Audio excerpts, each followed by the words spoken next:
Alors bonjour Juliette, merci de nous recevoir dans ta cabane. Bonjour. Et déjà, merci pour cette tisane offerte que tu as concoctée, qui est apparemment l'une de tes tisanes qui rencontre le plus grand succès. Ouais. Déjà, quelle est cette tisane? Alors c'est Magie Bleue.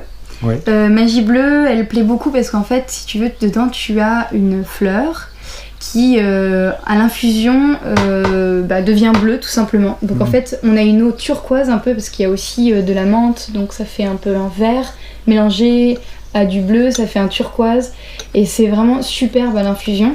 Et elle est aussi très belle avant d'être infusée parce que les plantes, elles font vraiment une très très belle couleur, un bel ensemble de couleurs. Et donc en fait, c'est la mauve mauritanienne qu'on verra tout à l'heure dans le jardin peut-être, qui colore l'eau en bleu. Où est-ce qu'on est exactement là, Juliette, géographiquement on est... Donc on est en Touraine, dans le sud de la Touraine, donc dans un endroit assez vallonné parce que près du Berry. Voilà, après on a une terre plutôt argileuse, mais ce qui n'est pas forcément un mal.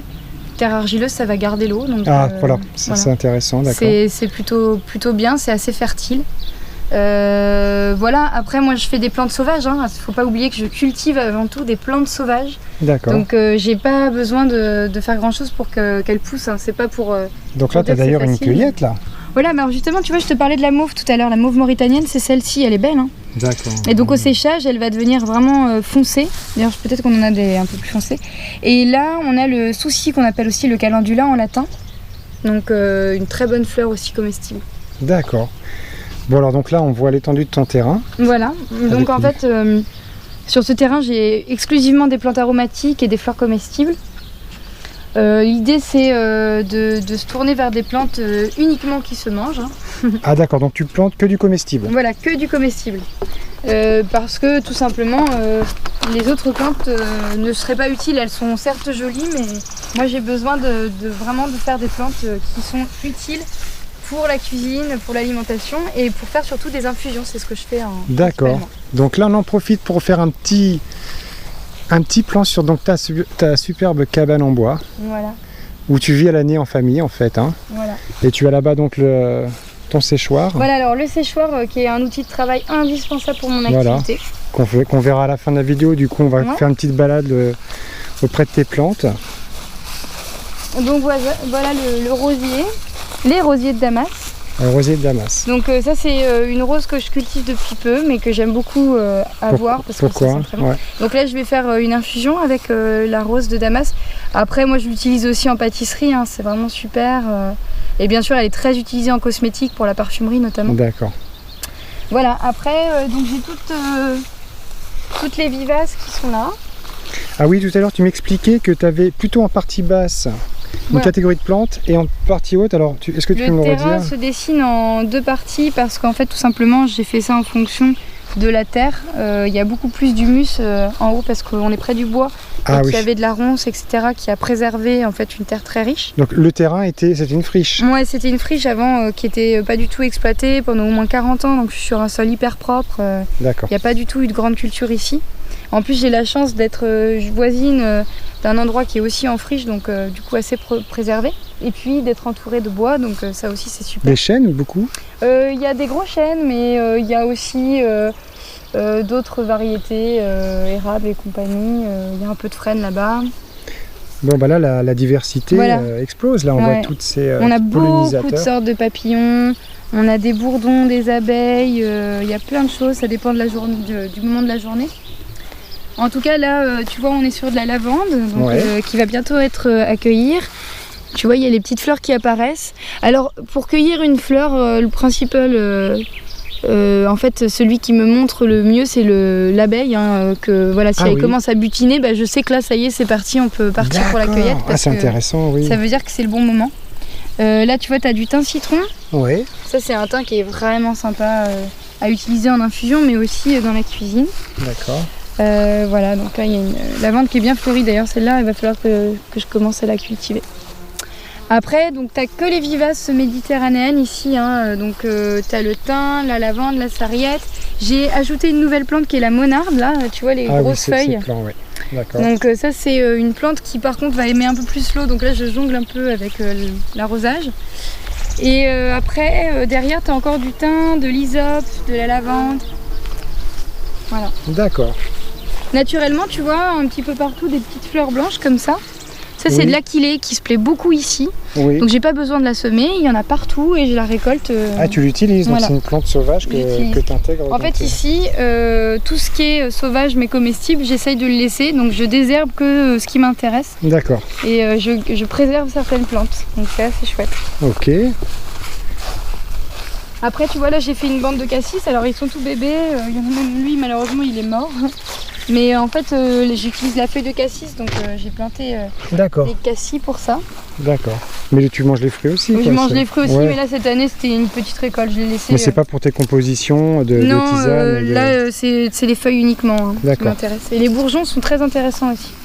Ah, donc là, on a des pieds d'artichaut. Voilà, des pieds d'artichaut, parce que mon grand-père m'en a donné et que du coup, je les ai mis là, mais ils sont un peu envahissants, je dois avouer. Après, c'est quand même bon l'artichaut. Donc Et donc là. là, sur on a du bleuet, Oui. que tu vois là. Donc le bleuet, je l'utilise énormément. Donc là, tu vois, il faudrait que je fasse une cueillette très vite. Parce que ça commence à être... Alors, la fleur, c'est très chronophage, mais bon, en même temps, c'est un plaisir aussi de la cueillir. Mais c'est tous les jours, hein, c'est quotidien. Faut cueillir, Ah oui. cueillir, cueillir. Tu vois la petite abeille, là, ouais, elle est belle. Donc tu sais que là, on a vu l'abeille qui était sur cette fleur-là. Donc selon toi, elle est bonne à accueillir. Ouais, bah de toute façon, là, toutes les fleurs qui sont écloses, faut les ramasser. Hein. Là, D'accord. je ramasse.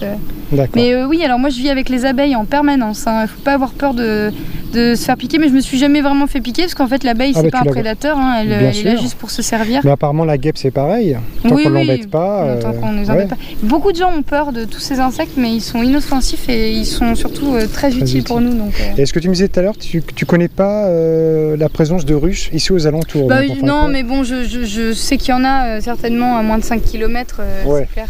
D'accord, Et puis moi, je vais en implanter bientôt. d'accord. Donc là, on a un beau fenouil aromatique. Donc Ah oui. lui, on l'utilise surtout pour sa graine. Oui, Donc des graines, bah voilà, les graines de fenouil, c'est très utilisé en cuisine, mais aussi en infusion. d'accord. Donc voilà. Et puis alors, tu vois, tu manges une inflorescence de ça, ça a un goût incroyable.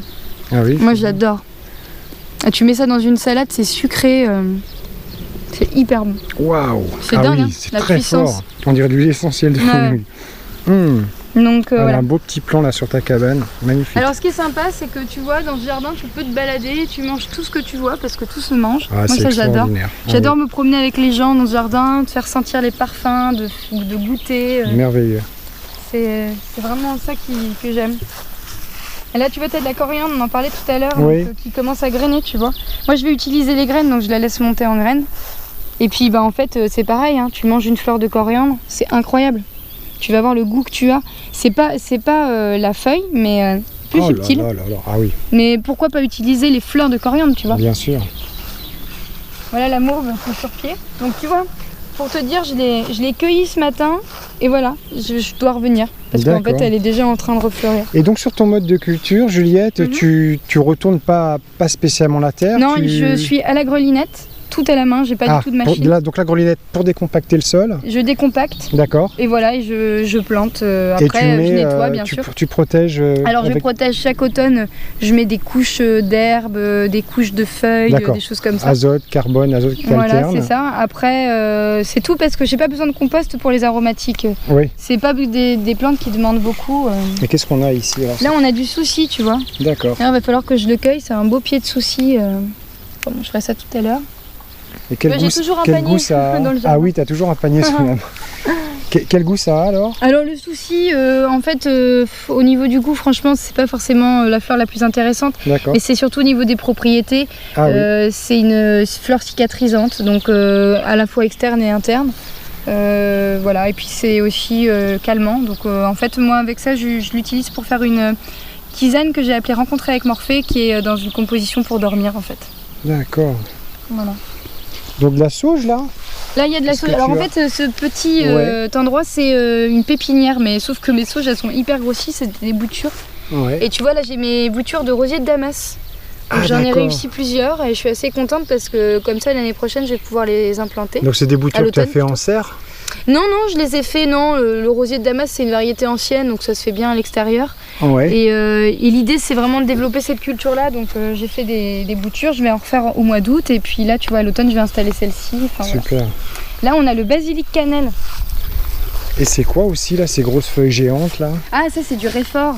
Oh la vache. Alors le réfort a un moutard de l'Est, donc c'est une grosse racine qu'on réduit au moulin et puis après ça fait une espèce de moutarde, enfin wasabi très fort. Ah d'accord, Ouais. d'accord. C'est super bon. Donc ça, le basilic, quoi? Basilic cannelle. Ah oui d'accord. Alors non seulement il sent une odeur incroyable, mais en plus il est magnifique. Parce qu'en fait il fait une fleur violette comme ça. Alors moi ce que j'adore avec les basilics, c'est que tu les tailles, plus tu les tailles, plus ils grossissent. C'est vraiment génial comme plante. Et puis moi je trouve que ça se sèche super bien. Il y a beaucoup de gens qui disent que c'est difficile. Moi j'adore le séchage de cette plante. Donc toi sur ces plantes là, en gros, tu achètes une fois les pieds et ensuite tu démultiplies, tu fais des boutures, Alors ça c'est une annuelle, hein. Le basilic en France c'est D'accord. compliqué de la préserver plus longtemps qu'un an. D'accord. Là cette année j'ai travaillé avec un pépiniériste qui est beaucoup dans ma façon de voir les choses et tout ça. Donc je travaille avec lui, il s'appelle Philippe Lepère. Oui. Et en fait c'est lui qui m'a fait mes plants. Mais par contre l'année prochaine j'aimerais bien réussir à les faire moi-même. Bien sûr. Pour être aussi autonome à ce niveau-là. Mais bon, ça m'intéressait aussi de travailler avec un pépiniériste parce qu'on a un autre regard et c'est intéressant. C'est une transmission aussi. C'est une transmission, puis chacun son métier aussi. Ouais, très bien. Voilà. Ok, donc là encore des bleuets. Voilà, alors là ils ont poussé tout seuls, ceux-là je peux plus les récolter, ils sont trop près des autres cultures. On va passer derrière. Ouais. Voilà, là j'ai fait une petite. Ça c'est du shiso. Shiso. Ça c'est une plante japonaise. On appelle ça aussi le persil japonais. Perilla. Et ça goûte persil. Non, c'est entre le cumin et la menthe, c'est un goût bien particulier de la cuisine asiatique. Et c'est marrant parce que quand je le fais goûter, les gens qui connaissent la cuisine asiatique, ils font ah oui, mais ça me rappelle trop les goûts de là-bas et tout ça. Et en fait, c'est vraiment un goût particulier quoi. Mais moi, oui, c'est étonnant. Et là, t'as un piment d'ailleurs. Ouais, alors moi je fais du piment d'Espelette en fait, que je fais sécher, que je réduis en poudre pour faire du gomasio au piment d'Espelette. Du gomasio. C'est un mélange de sésame torréfié avec du gros sel de mer que ensuite je mélange à une plante. Donc je fais des gomasio ortie, ail des ours, piment d'Espelette. Bon, l'ortie là t'es servi, j'imagine. Ah oui, l'ortie. Elle pousse toute seule. Et qu'est-ce que tu apprécies alors chez l'ortie? Parce que c'est vrai qu'on a tendance par défaut à la voir comme une mauvaise herbe, inutile, etc. Mais déjà j'adore le fait qu'il pique. Ouais. Enfin qu'elle pique. Ah oui. Je trouve ça drôle parce que c'est toujours une aventure pour aller cueillir l'ortie. Ouais. Enfin, c'est différent des autres plantes, tu vois. Et après, c'est une plante qui a un goût quand même assez étonnant, très herbacé, tu vois, quand tu es au printemps, que tu as passé l'hiver à manger de la racine et tout ça. L'ortie, ça fait du bien, quoi. Ça détoxifie. Et donc pour la santé, ça a tellement de vertus, c'est incroyable. Et puis voilà, ça vient. C'est même utilisé comme engrais avec le purin d'ortie. Voilà, tu peux aussi l'utiliser. À la fois, ça nourrit les plantes, mais à la fois, ça nourrit les hommes. Ou de l'eau d'ortie. Mettre des orties dans de l'eau, dans des grosses carres d'eau, en mettre beaucoup et laisser 24 heures. Et après, ça fait de l'eau d'ortie. Voilà, c'est ça. Bah, moi, je fais ça avec toutes les plantes, de toute façon, les eaux. Bah oui, magnifique. Et puis là, tu vois, qui vient pousser tout seul, c'est de l'armoise. D'accord, et tu l'utilises pourquoi alors l'armoise? L'armoise, je fais une infusion qui s'appelle Femme Libérée. D'accord, Femme Libérée. Et pourquoi tu l'as appelée comme ça? Parce que l'armoise, c'est la plante avec la sauge, les plantes des femmes quoi, qui vont régulariser tout ce qui est problèmes hormonaux et tout ça. Donc Femme Libérée, voilà. Ah super. Donc alors, parlons un petit peu des noms que tu donnes à tes tisanes en fait. Donc tiens du coup là c'est... Alors ça c'est pas la camomille que moi je cultive. Ça c'est une camomille sauvage qui sent rien du tout. Ah oui. Je l'utilise pas, je la laisse parce qu'elle est jolie. Elle est comestible Elle est comestible mais bon elle a aucun intérêt pour moi. Tu vois moi par contre j'ai de la camomille romaine, la pompon qui est vachement jolie. Ah oui.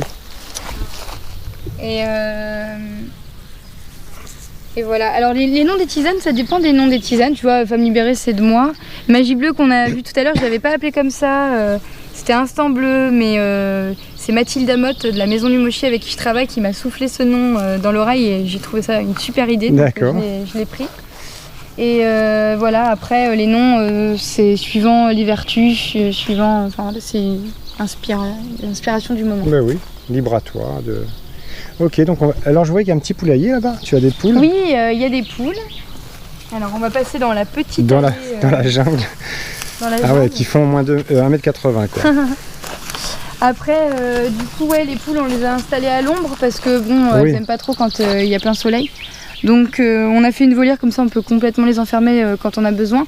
Et sinon elles ont tout leur parcours sous les arbres, donc elles sont tranquilles les policiers, c'est un peu donc tu leur donnes, on leur donne tous les restes, on leur donne du blé bio que j'achète à un producteur local. D'accord. Oui parce qu'en fait elles te permettent aussi d'être autonome en œuf. Oui Oui, Donc là, alors en ce moment c'est un peu la dèche des œufs. Ah bon? Mais sinon elles pondent beaucoup, mais il y a des périodes, tu sais, il y a des cycles chez la poule. Oui. Les gens ne le savent pas trop parce qu'ils peuvent en trouver tous les jours au supermarché, mais il y a des cycles. Et normalement une poule ça pond pas 365 jours par an. D'accord. Donc voilà. Alors là on se trouve... Les menthes. Les menthes, alors pourquoi tu les as mis dans des bacs Je les ai mis dans des bacs parce qu'en fait les menthes, alors là tu finis pas la plus jolie, hein. Elle est jaune. Non mais c'est une saison où ça commence à... ça commence à devenir un petit peu particulier. Donc j'ai 3 sortes de menthes, j'ai la menthe bergamote, j'ai la menthe poivrée et la menthe marocaine. D'accord. Dans des packs parce que la menthe, elle s'évade, elle va s'échapper. Donc du coup je suis obligée de la contenir parce que sinon après, déjà elle va être vraiment trop enherbée et ensuite je pourrais plus du tout m'en sortir, elle va pousser partout. Et toi dans tes compositions c'est quand même une plante que tu utilises beaucoup? Ouais, énormément et d'ailleurs là tu vois j'espère que je vais avoir assez de menthe poivrée parce qu'en fait il a fait très sec et c'est pas facile de... Je veux pas arroser à outrance donc voilà. Mais donc du coup là je vois derrière ta maison tu as un petit récupérateur d'eau pluvial. Ça te permet quand même de... on récupère de l'eau et puis du coup on peut arroser un peu mais bon on a que 2 bacs comme ça pour l'instant. L'idée c'est d'en avoir plus quand même parce qu'on récupère pas énormément, on récupère que 2000 litres. Oh mais bon après tu vois là celle-là je l'ai même pas arrosée encore. Hein. C'est la marocaine? Non ça c'est la poivrée. Menthe poivrée, ah oui. Ah oui, tu as mis des petits écriteaux, c'est pratique. Bon bah donc c'est très bien, on peut aller donc là-bas, je vois le séchoir, on peut aller au séchoir. On va aller voir ça. Parce que c'est là où la magie opère. Voilà, donc le séchoir, il a été construit l'année dernière, donc financé par des gens qui ont participé du coup à l'élaboration de tout ça. Ah oui, parce que vous faites du woofing, tu me disais tout à l'heure. Alors voilà, je l'ai auto-construit avec un woofer, mais c'est surtout qu'il a été complètement financé. Donc c'est une campagne de financement participatif. Et c'est des gens extérieurs qui avaient envie de soutenir la cabane à plantes. Ah, t'as fait un financement participatif sur... Voilà, c'est ça, pour construire le... KissKissBankBank ou un truc comme ça? Non, sur Mimosa, qui est une plateforme vraiment agricole. Ah d'accord, super. Et après c'est un copain qui se débrouille bien dans la construction, qui l'a construite avec un woofer. Et pour avoir une ordre d'idée, combien il faut de budget pour... Là j'ai demandé 5000 € pour avoir tout le bâtiment, le matériel, installation comprise, Et donc tu y es parvenu? Ouais, j'y suis parvenu, j'ai même eu un peu plus et génial. Et ça m'a vraiment, heureusement quoi, parce que grâce à ça j'ai ce bâtiment qui est essentiel pour mon activité. Voilà, tu as des beaux coquelicots, fleurs comestibles aussi. Alors en fait, voilà, ça c'est encore quelque chose que je laisse pousser et qui alors reste, donc, la cabane à plantes, séchoir pour plantes aromatiques et médicinales. Voilà. On a toutes les infos. Tu vois, c'est ça la monarde, quand elle fleurit, c'est beau. Hein. Ah ouais, c'est étonnant. C'est magnifique. Ah, super, et là, c'est l'agastache. L'agastache, c'est une plante aussi nouvelle pour moi cette année et j'en ai goûté en infusion hier, c'est trop bon. Ah ouais. Je suis hyper contente de ça et c'est à la fois anisé et sucré, c'est super. Donc on va aller dans le séchoir. Alors, 2 choses très importantes. Il faut que ça soit noir, il faut que ça soit sec. Donc du coup, pas une fenêtre, rien. Et après, j'ai un déshumificateur pour enlever l'humidité. Pour enlever les... Ah d'accord. Et à cette saison, il fait chaud, donc je n'ai pas besoin d'accord. de chauffer. Donc voilà, donc tu as tout ce qui est sur des claies comme ça qu'on tire. Hop. Ça sèche tranquillement, donc ça dépend des plantes au niveau du temps de séchage, ça va être 1 à 3 jours. 1 à 3 journées. D'accord. Je mets tout ce que je cultive au séchoir parce que je vends aussi de la plante fraîche au restaurant. Ouais. Et de la fleur comestible fraîche, mais en fait tout ce que je fais en frais, je peux le faire sécher. Donc du coup, à chaque fois que j'ai des trop pleins de culture, hop, ça passe au séchoir et je l'utiliserai d'une façon ou d'une autre. Alors donc là, qu'est-ce que tu as en cours de séchage? Alors là, on a du calendula, tu vois, on l'a vu dans le jardin, du calendula, du souci. Ah oui, d'accord.